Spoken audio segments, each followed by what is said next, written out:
Hello, boys and girls, and welcome to the concession stand here on the KB Radio Network. I am your host, Kevin Reeds, and this is the review of the first episode to the long awaited TV show that is spun off from one of my favorite movies from 2022, The Batman. Yes, it is none other than The Penguin, starring Colin Farrell, who reprises his role as Oswald Cobb. At least in the comic books, we know him as Oswald Cobblepot, also known as Oz.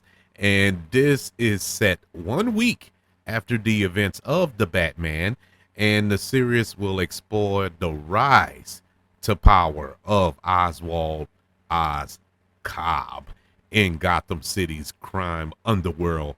And this show dropped on a Thursday, which was kind of odd.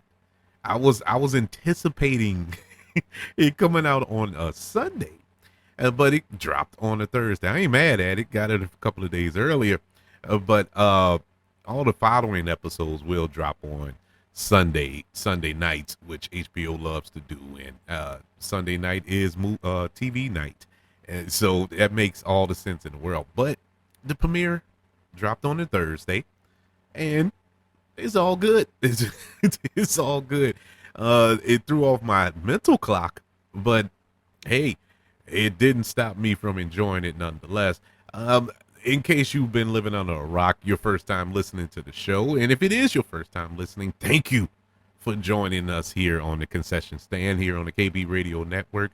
Hopefully I'll say something today that would make you want to subscribe and download more episodes here on the channel. I really do appreciate the support. But for all of you who've been here, you know what I'm about to say. And for the first timers, here we go.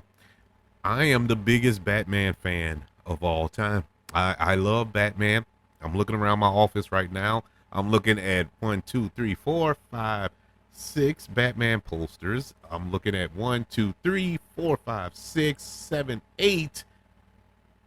Well, is it 9? I'll count that one. 9 Batman figurines on on my desk. I am a huge Batman fan. Currently wearing a Batman shirt. Wouldn't you know that? And I just love the character of Batman. And so that's not to say that I love every piece of media involving Batman. Do I need to bring up Batman and Robin, George Clooney film? Do I need to bring up Batman v Superman, the Justice League, the one, not the Zack Snyder one, but the Josh Whedon one? Batman hasn't always clicked, in media. But in 2022, when Matt Reeves decided to make a Batman film, and he went away from Ben Affleck, which upset me at the time because I thought, even though I wasn't the biggest Batman v Superman fan as far as that film, I loved Ben Affleck in that role. Even though at the time I wasn't a big fan of Justice League, I still liked Ben Affleck in the role. I just thought he needed to be in the right Batman film.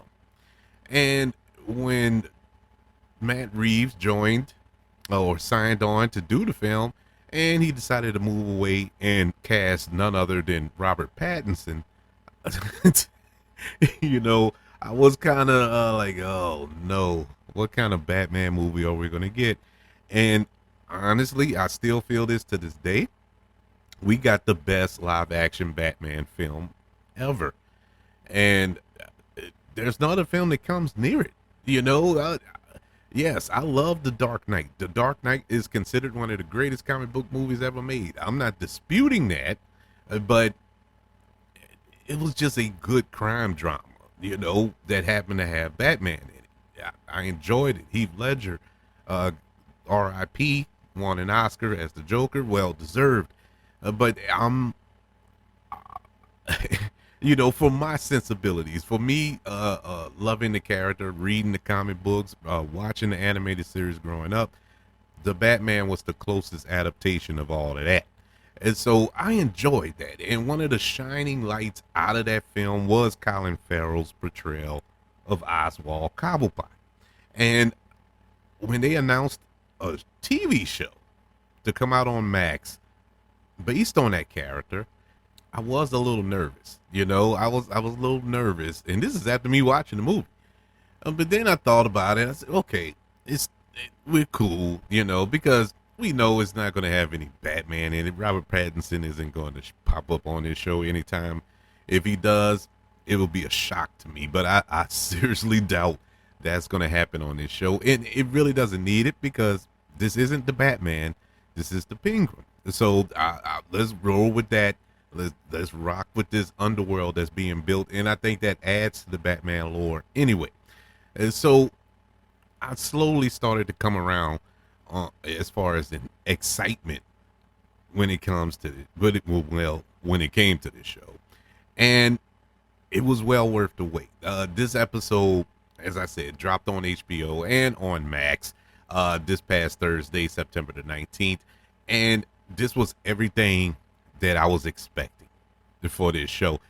I will say it didn't wow me. It didn't catch me off guard. Nothing that happened in this show. It's a gritty crime drama.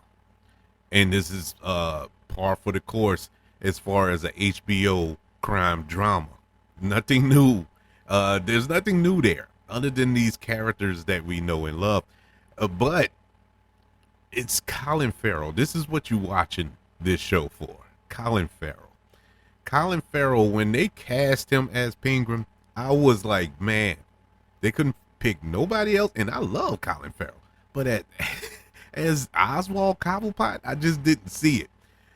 And when you saw him in the makeup and you couldn't even recognize him, I remember when my wife, after we saw the movie, because she didn't know. So she was like, who is that played when we left who played the Penguin? I said, that was Colin Farrell. And she was just stunned silence for a little while. I guess she thought maybe he put on weight or something. No, that was prosthetics. That was a suit and whatnot. And she was just in awe, as I was, and I knew who it was. And so I know that her mind was blown. But his performance in the film was just outstanding. And it continued here. The fact that he was able to channel that character yet again and add more to it, because it's not hampered by the Batman tag, the brand of Batman, because it's going to take a lot to make an R-rated live action Batman film. The Batman was about as close as you're going to get to an R-rated Batman film, and probably in my lifetime. I don't think we're ever going to see that.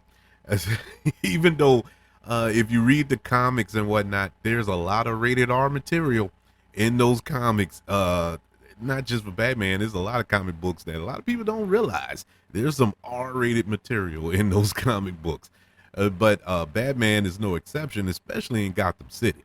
It's about as grimy as you can get, and this show is not hampered by the Batman brand. And so you're able to kind of push the limits, being on HBO, being on Max. And they did.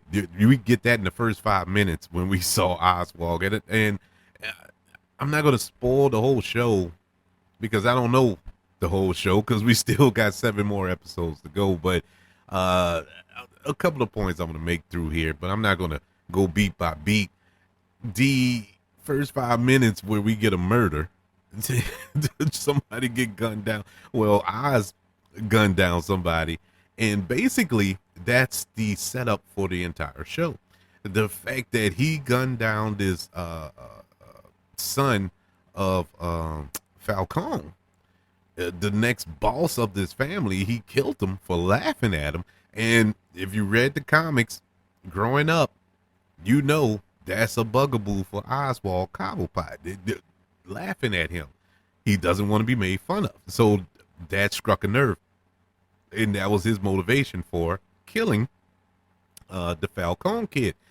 And I can't think of his name, but he was the husband on The Marvelous Mrs. Mabel. He was Mr. Mabel, I guess you could say. But I like him as an actor. Can't think of his name though. But anyways, when he popped up, I'm like, okay, he's moving up here. He got a big role in the film, or in this show, I should say.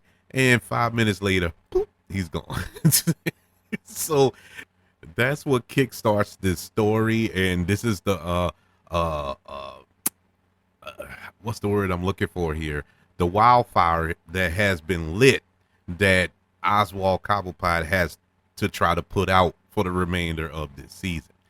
And especially in this first episode, this was an episode that showed how grimy, how desperate, how uh, uh, brutal even Oswald Cobblepot could be. And the matter that he got out of certain situations, I wouldn't say he was smart enough to think his way out of it. There were some things that he was smart enough to get out of, but the majority of it, he really put himself in these positions.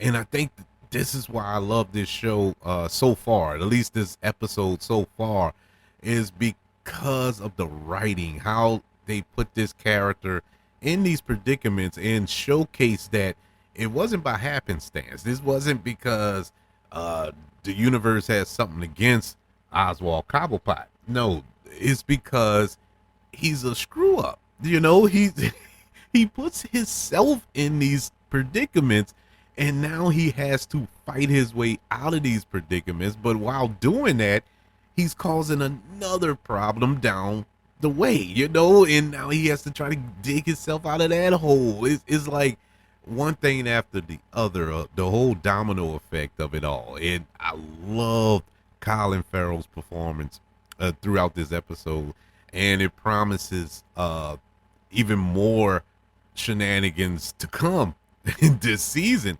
I'm super excited. The performances, like I said, Colin Farrell touched in on that.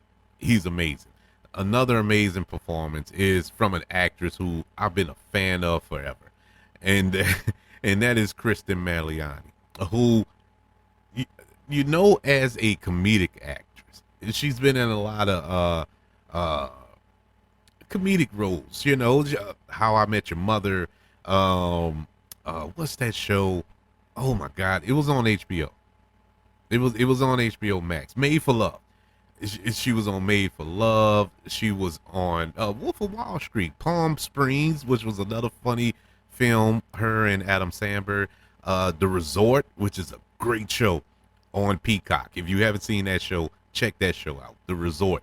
But she's on that as a black comedy. But she's good in those type of roles. That comedic sensibility.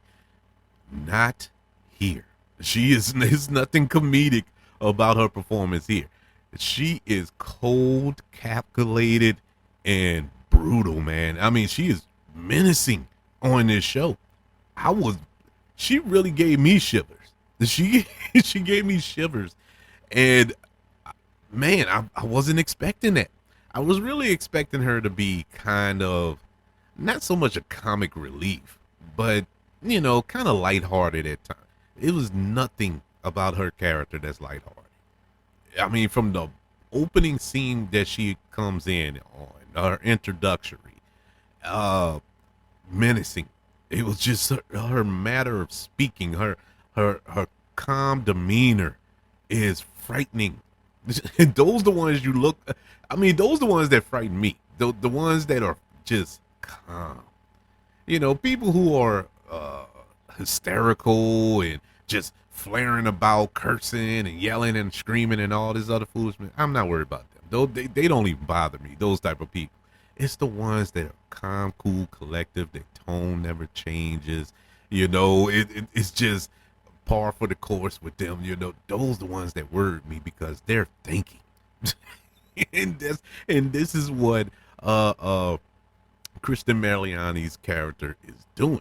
She's thinking it the whole time, trying to trip up Oswald Cobblepot here.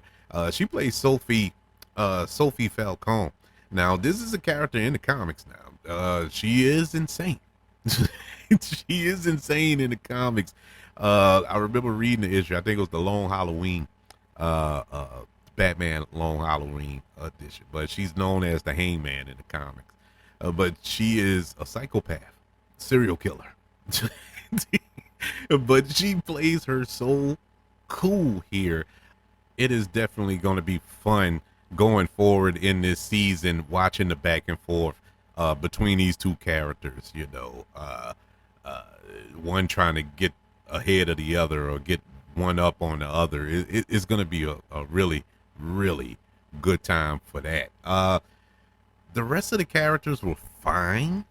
There's one character in here. I think they created for the show. I don't recall seeing anything in the comics about this character. This homeless kid that Oswald takes under his wing, like his Robin, I guess you could say. Victor. But I don't see the. I don't understand. That's the one thing about this episode that I don't want to say I didn't like.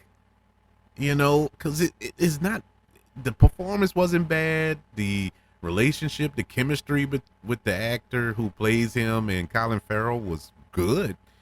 I just didn't see the necessity for that character, because if you think back to the movie, The Batman, Oswald Cobblepot has some henchmen. He has some men with him. So where are those men here? Because this takes place a week after the events at the end of The Batman, and I believe he still had his men with him at the end of that film. I should remember that because I just watched that movie like a week ago, maybe 2 weeks ago, again for the 15th time. But I remember him having a crew. And so where is that crew here? And it's kind of confusing in that aspect if I'm thinking logically. But I know, we're transferring from film to television, and we're not going to bring over a lot. You're not going to get Commissioner Gordon in this show. You're not going to get Batman in this show. Catwoman and all them that was in the film, they're not going to be in this show. I'm not looking for it. If it's a cameo, it'll be a quick, and I mean blink and you miss it type cameo. Lower henchman level people like that, I think you could have spared a buck or two for that. But it is what it is. I'm not mad at it. I guess they just gonna single it into this one character, and they have a cool connection. I get what they're trying to do. It's just something I wasn't expecting, and not in a good way. I was like, oh, why we always got to give people a sidekick? Batman didn't need Robin for a lot of his adventures, but he had him. As much as I love the character, a lot of the stories, I felt was unnecessary to have Robin alone. I'll just say that. But we'll see how this character plays out going forward. Like I said, I don't recall, unless this is something new, a new character that's in the comics now, but I don't recall a Victor Aguilar in the comic books. I gotta look that up.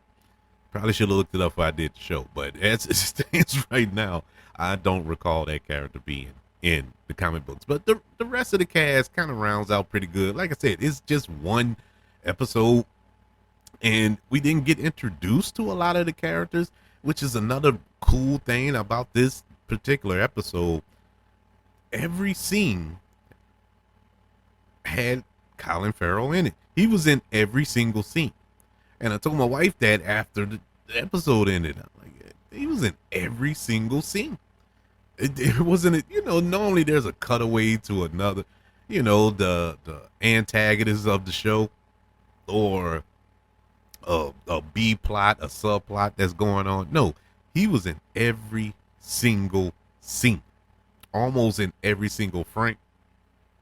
And I'm not saying that as a negative. Let's not forget, one of the reasons why I love The Batman was because The Batman was in close to 75% of that movie. He was in every single scene. And Robert Pattinson was in the suit the entire time. I think we only got, maybe 3 scenes where he was actually, quote unquote, Bruce Wayne. But the rest of the film, he was Batman. Hence the title of the movie, The Batman. And the same thing here. And so I'm not saying it as a negative. I actually like that, and we got to see more of Colin Farrell do his thing. I'm not gonna grade it. Uh, we'll see how this go. I don't know if I'm gonna do week to week. We are gonna wait and see. We're gonna take the wait and see approach to this. As it stands right now, my mind is kind of elevating to doing the week to week review. Uh, but part of me is like, won't we wait till the end? When the season ends. Like I said, there's 8 episodes total, and so this will end in mid-November. I don't know, so I might just do it week to week. We'll see. So be on the lookout after the 29th when the next episode drops next Sunday. We'll see how that goes. I'll probably do it week to week. Actually, the more I talk about it, I'm convincing myself it'll be week to week. And so we'll be back next week to talk about episode 2. But episode 1 I feel was awesome. I can't wait. Super excited. This is a catch-22. Either you win or you lose. We get the episode early. We got it 3 days early. But that means we have to wait an extra 3 days for the next episode.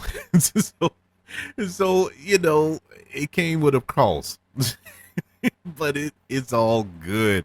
I would love to know, what did you think of the Penguin so far? Are you enjoying the show? Do you think this is a good episode, a good launching episode into this season? Or do you want to see more series like this, of more characters, more villains? You want to see a Riddler little mini series, or not Joker. Joker has his own films and stuff. Plus, we didn't seen so many adaptations of Joker.